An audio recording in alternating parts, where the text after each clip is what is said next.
नमस्कार. आज आपण हेल्दी आणि टेस्टी असे मुगाचे डोसे बनवणार आहोत.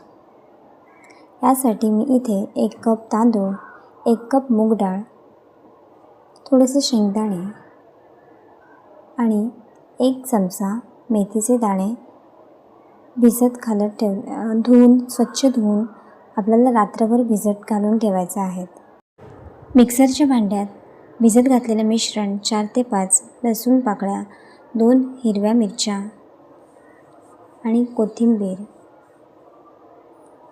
मीठ चवीनुसार, 2 कप पाणी याचं छान असं बॅटर तयार करून घ्यायचं आहे.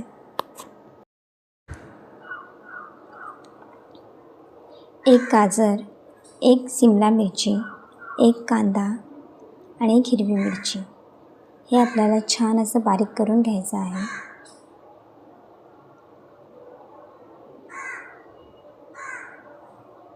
त्यानंतर या मिश्रणात आपल्याला 200 ग्रॅम पनीर ग्रेटेड करून टाकायचं आहे आणि थोडी कोथिंबीर छान असं मिक्स करून घ्यायचं.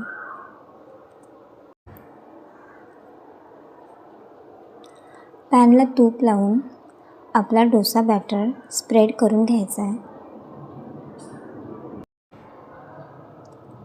त्यावर तूप सोडून आपल्या भाज्यांचं मिश्रण त्यावर स्प्रेड करून घ्यायचं आहे. परत तूप सोडून दोन्ही बाजूने डोसा आपण खरपूस भाजून घ्यायचा आहे.